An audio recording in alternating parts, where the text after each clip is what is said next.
ఉన్నారు. ఇంట్లో కొంత సామాన్లు ఉన్నాయి కాబట్టి చూడాల్సిన పరిస్థితి. వాళ్ళ కోసం మేము రాత్రి ఉన్నా కూడా ఉదయానికి సామాన్లని బయటికి తీసుకువెళ్ళాలి. ఇక్కడ సిచ్యువేషన్ ఇటువంటి పరిస్థితులు మనం కనపడుతుంది. ఉప్పాడ గ్రామంలో కావచ్చు, ఈ ప్రాంతం అంతా కూడా ఒకవైపుగా అంటే ఒక గంటన్నర తర్వాత ఇక్కడ పరిస్థితి మరీ కొంత బీభత్సంగా తయారయ్యే పరిస్థితి. ఇప్పుడు కొంత వాతావరణంలో మార్పులు పెద్దగా కనపడలేదు. కాకపోతే ఈ వాతావరణం రాబోయే 2-3 గంటల్లో కొంత సీరియస్గా మారే దాని ఎఫెక్ట్ ఇప్పుడు ఏదైతే మొంద తుఫాను ఉందంటున్నాను మాట్లాడు కృష్ణమోహన్ ఏంటి మీరు రండి ఇట్లా. మీరు ఎందుకు ఇక్కడ వదిలేసి పోలేదు? ఓకే నువ్వెందుకు పోలేదు బాబు? నువ్వెందుకు పోలేదు? నువ్వు కూడా వెళ్ళిపోతున్నావు, నువ్వు అందరికీ చెప్తున్నావు, ఓకే ఇక్కడ నుంచి వీళ్ళందరినీ తీసుకెళ్ళాలి కదా. కృష్ణమోహన్ మరికొద్ది సేపట్లో నేను మళ్ళీ మీతో మాట్లాడతాను, మీరు లైన్ లో ఉండండి. ఈ లోపు ఒకసారి ఏలూరులో మనతో మహేష్ ఉన్నారు, మహేష్ తో కూడా ఒకసారి నేను మాట్లాడే ప్రయత్నం చేస్తాను. అక్కడి పరిస్థితి ఏంటో కూడా మనం తెలుసుకునే ప్రయత్నం చేద్దాం. రైట్, మరో ఏపీ వ్యాప్తంగా ఇప్పటికే చాలా ప్రాంతాల్లో వర్షాలు మొదలయ్యాయి. ఉప్పాడలో పరిస్థితి మనం చూస్తూనే ఉన్నాం. మత్స్యకారులతో కొంత మత్స్యకారులు ఇబ్బంది పడే పరిస్థితులు కనిపిస్తున్నాయి. ప్రభుత్వం పునరావాస కేంద్రాలు ఏర్పాటు చేసినప్పటికీ అక్కడికి వెళ్ళడం లేదు మత్స్యకారులు. చాలామంది చాలా విలువైన వస్తువులు మా ఇళ్లలో ఉండిపోయాయని కొంతమంది కొద్దిసేపు ఆగి వెళ్తామని వాతావరణ మార్పులను బట్టి, కొంతమంది ఏమి జరగదులే అన్నటువంటి కొంత ఓవర్ కాన్ఫిడెన్స్ కనిపిస్తోంది. కానీ ప్రభుత్వం మాత్రం ఒకటే చెప్తోంది, భారీగా నష్టపోయే అవకాశం ఉంది అంటూ చెప్తున్నారు.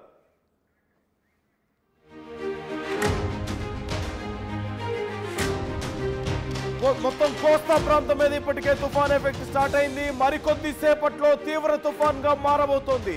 కాకినాడ సమీపంలో తీరం దాటబోతున్న నేపథ్యంలో కాకినాడలో చాలా వేగంగా అక్కడ పరిస్థితి మారుతున్నట్లుగా తెలుస్తోంది.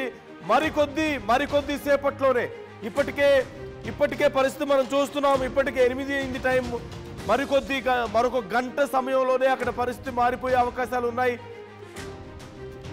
చాలా క్లోజ్గా చాలా వేగంగా కాకినాడ వైపు దూసుకొస్తోంది తుఫాన్. ఏపీ వైపు దూసుకొస్తోంది. ఏపీలోని కాకినాడ, కోనసీమ ఈ ప్రాంతాలన్నీ కూడా పూర్తిగా తుఫాను ధాటికి తల్లడిల్లేటువంటి పరిస్థితులు కనిపిస్తున్నాయి. ఇప్పటికే సముద్ర మట్టం మనం చూస్తూనే ఉన్నాం. ఇంతకుముందు ఉప్పాడలో పరిస్థితి చూసాం. సముద్రం చాలా ముందుకు రావడం, ఇళ్ళు కొన్ని ఇప్పటికీ కూలిపోవడం కూడా మనం చూస్తూనే ఉన్నాం. మరోవైపు వైజాగ్లో సిచ్యువేషన్ మనం చూస్తున్నాం. ఇప్పటికే వైజాగ్లో అలలు ఊవెత్తున ఎగిసిపడుతున్నాయి. అలాగే పూర్తిగా మేఘావృతమై వర్షాలు పడుతున్నటువంటి పరిస్థితి కనిపిస్తోంది. విజయవాడ, విశాఖపట్నంలో కూడా అదే పరిస్థితి, అలాగే కాకినాడలో అదే పరిస్థితి కనిపిస్తోంది. ఏలూరులోనూ అదే పరిస్థితి. ఇటు ఒంగోలు, నెల్లూరులో పరిస్థితి అలాగే ఉంది.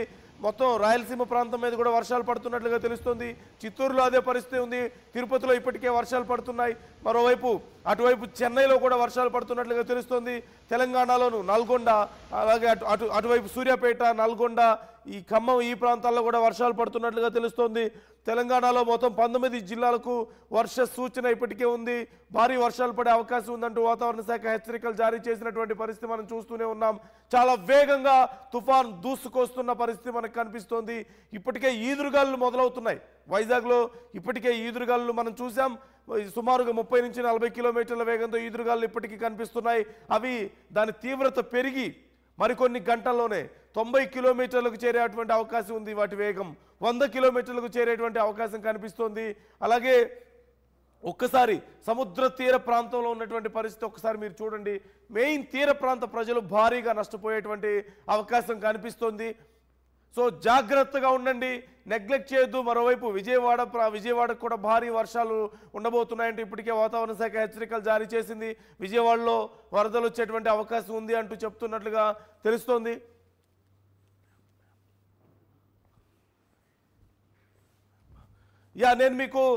నేను మీకు చూపించే ప్రయత్నం చేస్తాను.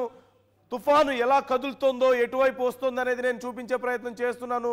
రెడ్ జోన్లో, ఆరెంజ్ జోన్లో, ఎల్లో జోన్లో ఉన్నటువంటి ప్రాంతాలను కూడా నేను మీకు మరొకసారి చూపించే ప్రయత్నం చేస్తాను. మనందరం చూసాం, ముఖ్యంగా కాకినాడ, విజయనగరం, విశాఖపట్నం, కోనసీమ ఈ ప్రాంతాలన్నీ కూడా రెడ్ జోన్లో ఉండడాన్ని మనం చూసాం. మరోవైపు మిగిలిన గుంటూరు కానీ ప్రకాశం ఆ ప్రాంతం అంతా కూడా కొంత ఆరెంజ్ జోన్లో మనకు కనిపిస్తుంది. పూర్తిగా ఈ రెడ్ అండ్ ఆరెంజ్ జోన్లో మాత్రం భారీ నుంచి అతి భారీ వర్షాలు ఉండబోతున్నాయి. 100 నుంచి 110 కిలోమీటర్ల వేగంతో ఈదురుగాలులు ఉండబోతున్నాయి. సముద్ర తీర ప్రాంతంలో ముఖ్యంగా అలజడి చాలా ఎక్కువగా ఉండబోతుంది. రాకాసి అలలు దూసుకొచ్చేటువంటి అవకాశం ఉంది మీ ప్రాంతాల మీదకి, మీ ఇళ్ల మీదకి. ఇంతకుముందు ఉప్పాళ్ళలో పరిస్థితి మనం చూసాం. ఇప్పటికే కొన్ని ఇళ్ళు కొట్టుకుపోయినటువంటి పరిస్థితి, మరిన్ని ఇళ్ళు కొట్టుకుపోతాయన్న కారణంతో వాళ్ళందరూ ఖాళీ చేసి వెళ్ళిపోయినటువంటి పరిస్థితి కనిపిస్తోంది. నేను మీకు ఇక్కడ చూపించే ప్రయత్నం చేస్తున్నాను. కొద్ది కొద్దిగా క్లోజ్ అవుతున్నటువంటి పరిస్థితి మనకి కనిపిస్తోంది. కొద్దిగా క్లోజ్ అవుతుంది. కాకినాడకు అతి సమీపంలో ఉంది. మరికొన్ని గంటల్లోనే ఇది తీవ్ర తుఫానుగా మారబోతున్నట్లుగా మనకు క్లియర్గా తెలుస్తోంది. సో ఇక్కడి నుంచి మనం చూసాం నిన్న సుమారుగా 400 కిలోమీటర్ల పైగా ఉన్నటువంటి ఈ డిస్టెన్స్ బాగా తగ్గిపోయింది.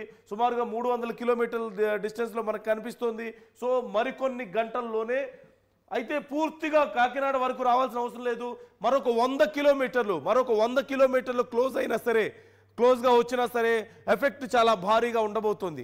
ఇప్పుడు కేవలం ఒక రకంగా చెప్పాలంటే మీరు టీజరే చూస్తున్నారు. So this is the situation.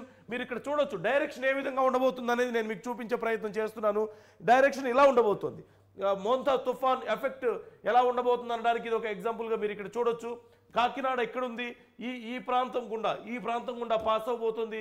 Kakinada, Srikakulam, Vizianagaram, Visakha